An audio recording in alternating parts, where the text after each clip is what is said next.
कहानी सजा मुक्त। ट्रेन की सीटी की तेज आवाज वातावरण में गूंज उठी। गाड़ी धीरे धीरे प्लेटफॉर्म से सरकने लगी। मनोज ने सरिता के चरण स्पर्श करते हुए कहा, भाभी, पहली बार घर छोड़कर जा रही हैं, अपना और दोनों बच्चों का ध्यान रखिएगा। हाँ, सरिता ने आंचल से आंसू पोंछते हुए कहा। गाड़ी अपने गंतव्य की ओर बढ़ी चली जा रही थी, पर सरिता का मन तो उससे भी द्रुत गति से अतीत की गलियों में विचरने लगा था। 18 साल बाद आज मैं अपने मायके जा रही हूँ। पता नहीं माँ कैसी होंगी।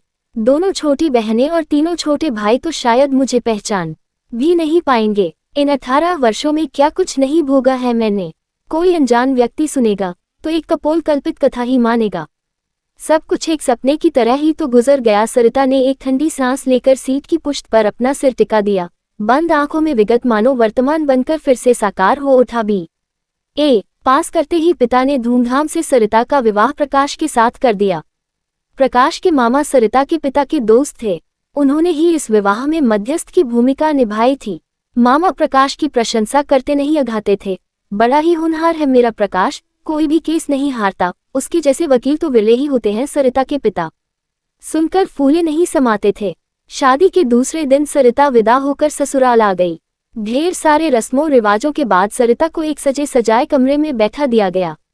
प्रकाश ने उसका घूंघट उठाते हुए कहा, सरिता, आशा करता हूँ सुंदरता के साथ साथ अपने मधुर व्यवहार से भी तुम घर के सभी सदस्यों का दिल जीत लोगी। प्रेम, मनोहार और समर्पण में कब रात बीत गई पता ही नहीं चला। सुबह मीठी नींद में सोई सरिता का सुंदर मुखड़ा देखकर प्रकाश अभिभूत हो उठा। सच, कितनी सुंदर जीवन संगिनी मिली है मुझे। सहसा प्रकाश की सोच को झटका लगा। सरिता की गर्दन पर एक बड़ा सा सफेद धब्बा था। प्रकाश ने ध्यान से देखा तो अवाक रह गया। ल्यूकोडर्मा। उसने झकझोर कर सरिता को उठा दिया और पूछा, ये दाग कब से है तुम्हें जी? वो सरिता सहम गई। बताओ कब से है ये दाग तुम्हें? प्रकाश लगभग चीख सा पड़ा। जब मैं 10 वर्ष की थी तब से है। बाह और पीठ पर भी छोटा सा दाग है। बहुत इलाज करवाया पर उफ, इतना बड़ा छल। प्रकाश अवाक था। आपके मामा तो सब जानते थे। उन्होंने मेरे पिता से कहा था कि सब कुछ जानकर भी आप मुझसे शादी करने के लिए तैयार है। सरिता रो पड़ी। मामा ने ऐसा कहा? तुम में ऐसे कौन से सुरखाब के पर जड़े हैं जो इतना होने पर भी मैं तुम्ही से शादी करता? तुम्हारे पिता ने मुझसे बात क्यों नहीं की? मुझसे क्यों छिपाया? प्रकाश का गुस्से से बुरा हाल था। थोड़ी ही देर में पूरे घर में ये बात फैल गई। जो बहू कल रात तक सौंदर्य की प्रतिमा लग रही थी वही सुबह अस्पृश्य लगने लगी। सब उसे ऐसे देखने लगे मानो वो नारी नहीं, कोई अजूबा हो। इसे इसके मायके ही भेज दो। रखे वो धोखेबाज, अपनी बेटी को अपने ही पास। सास बिफर उठी। दूसरों को क्यों दोष देती हो? अपने भाई को क्यों कुछ नहीं कहती? प्रकाश के पिता ने झल्लाकर पत्नी से कहा। प्रकाश की मां ने तुरंत भाई को फोन करके पूछा। उसने बेशर्मी से कहा, जीजाजी ने मेरा टेंडर रुकवाया था ना। सबके सामने बुरी तरह जलील भी किया था मुझे। मेरे गाल पर जो थप्पड़ मारा था ये उसी का जवाब है बहना क्या? प्रकाश की मां हतप्रभ रह गईं। घर में जैसे सभी को सांप सूंघ गया। प्रकाश कल ही इसे मायके छोड़ा। हमें रोगिणी बहू नहीं चाहिए। नहीं मां, ये वहां नहीं जाएगी। किसी दूसरे की गलती की सजा ये क्यों भोगी? पर मैं किसी निपराध को सजा देने का पक्षधर नहीं। ये अब मेरी पत्नी है। इसे इसी घर में रहना होगा। यहाँ पूरा सम्मान मिलेगा इसे। हाँ, सजा भी मिलेगी इसके पिता और मेरे मामा को। मैं उन जैसे ओछे लोगों से कोई रिश्ता रखना नहीं चाहता। इसके पिता की सजा यही है कि वो जीते जी अपनी बेटी का मुख कभी नहीं देख पाएंगे। न ये वहां कभी जाएगी, न इसके मायके का कोई सदस्य यहाँ मेरे जीते जी पैर धरेगा। बस। प्रकाश आवेश में आकर बोलता चला गया। सरिता अवाक रह गई। इतनी बड़ी सजा? पर ये सजा तो मुझ पर भी लागू होती है। मैं अपने पति के जीते जी अपने मायके के किसी भी व्यक्ति से मिल नहीं सकती। उसका सिर घूमने लगा और वो बेहोश होकर गिर पड़ी। कुछ दिन बेहद असमंजस और लाचारी में बीते। धीरे धीरे सरिता खुद को घर के अनुसार ढालने लगी। समय बहुत बड़ा मरहम है जो बड़े से बड़े घाव को भी भर देता है। सरिता ने अपनी सेवा और मधुर स्वभाव से सबका दिल जीत लिया। प्रकाश ने सरिता को कई अच्छे डॉक्टरों को दिखाया। डॉक्टरों ने स्पष्ट कह दिया, ये स्थिर ल्यूकोडर्मा है।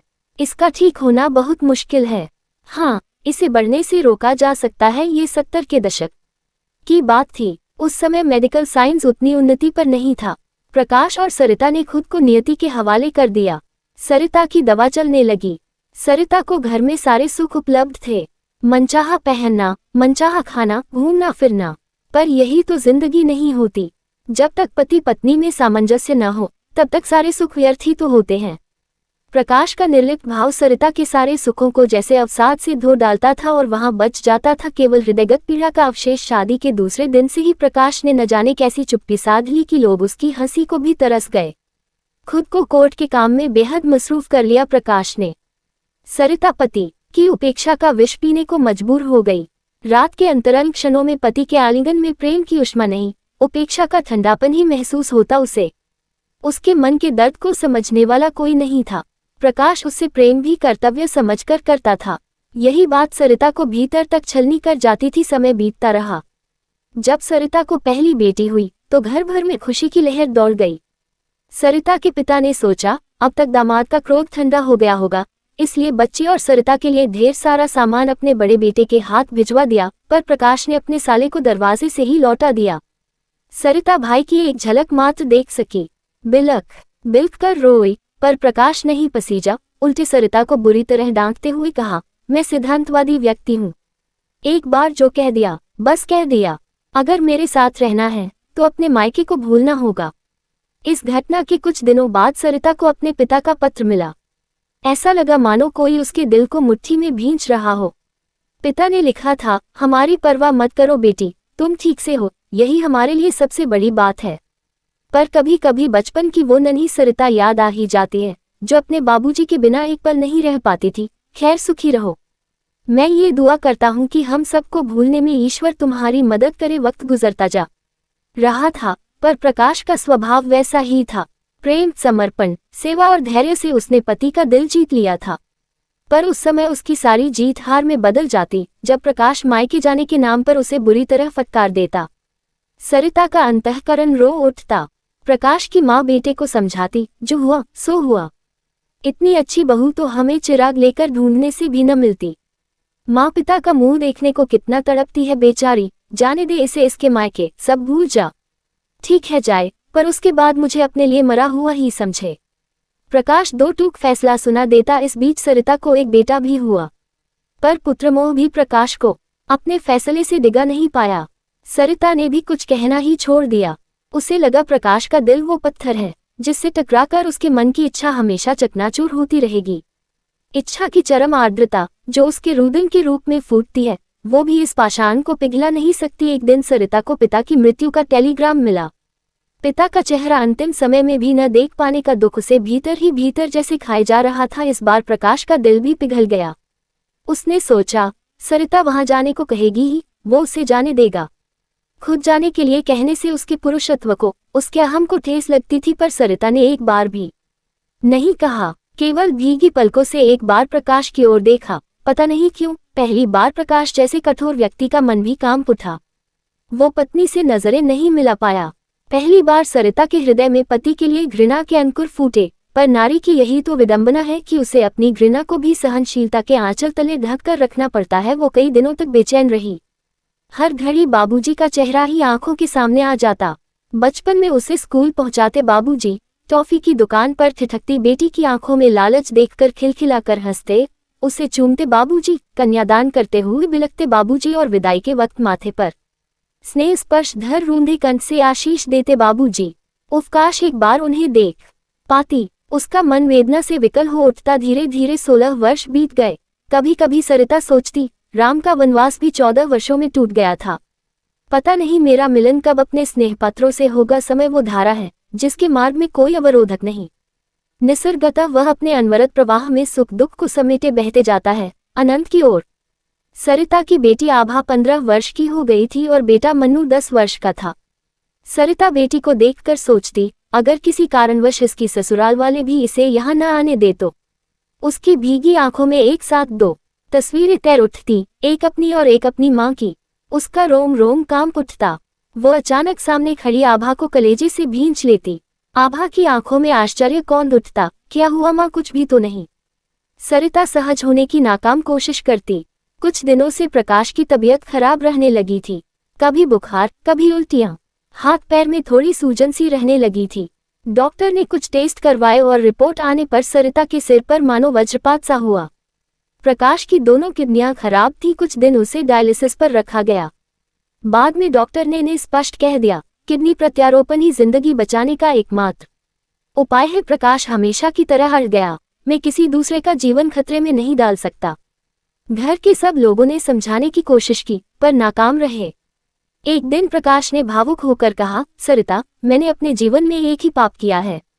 शायद उसी पाप की सजा मिली है मुझे। पाप? हाँ, मैंने तुम्हारा मायका छुड़वा दिया। न छोड़िए पुरानी बातों को। तुम अगर चाहो तो बच्चों को लेकर माँ से मिलाओ, प्रकाश ने सकुचाते हुए कहा। सरिता चौंक पड़ी। उसके होठों पर एक विद्रूप सी मुस्कान कौंध उठी।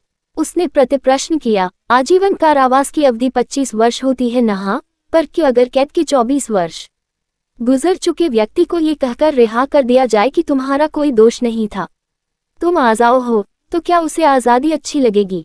बीते हुए स्वर्णिम वर्षों की याद और तड़प उसे भीतर तक दहला नहीं देगी। उसके लिए तो कैद ही बेहतर होगी। सरिता की आंखें छलक उठी। प्रकाश लज्जित सा बैठा रहा। उसने फिर कुछ नहीं कहा। बहुत कष्ट भोगने के बाद एक सुबह नश्वर काया को त्याग कर उसकी आत्मा अनंत में विलीन हो गई। प्रकाश की 13वीं के बाद सरिता के भाई ने उसे अपने साथ ले जाना चाहा। उसकी सास उसके सिर पर हाथ फेरती हुई बोली, जा, चली जा बहू। रोकने वाला, अपनी कसम देने वाला अब है कहाँ? दीदी स्टेशन आ गया। सहसा सरिता को भाई ने झकझोर दिया। वो जैसे नींद से जागी। प्लेटफॉर्म पर घर के सारे सदस्य खड़े थे। वो बेतहाशा दौड़ती हुई माँ से लिपट गई। माँ बेटी के करुण रुदन से सबकी आंखें नम हो गई। बेटा, तुझे एक दिन विधवा के रूप में देखूंगी, ऐसा तो सपने में भी नहीं सोचा था। माँ की आत्मा कराह उठी। वर्षों से दबी पड़ी वेदना सहस्त्रधाराओं में प्रवाहित हो उठी। यही सच है माँ, हम दोनों ने सजा भोगी है। तुम्हारी सजा ये है कि तुमने मुझे विधवा के रूप में देखा और मेरी सजा ये थी कि मैं सुहागिन के रूप में तुम्हारे सामने आ नहीं सकती थी। सरिता रो पड़ी। मेरी बच्ची, न जाने किस पाप की सजा पाई है तूने। सजा तो आज खत्म हो गई माँ, मैं सजा मुक्त हो गई। सजा मुक्त? सरिता का रुदन सारी सीमाएं तोड़ गया। ठीक उसी तरह जिस तरह बाढ़ का पानी सारी हदें तोड़कर बह निकलता है और पीछे छोड़ जाता है अवसाद, सिर्फ अवसाद।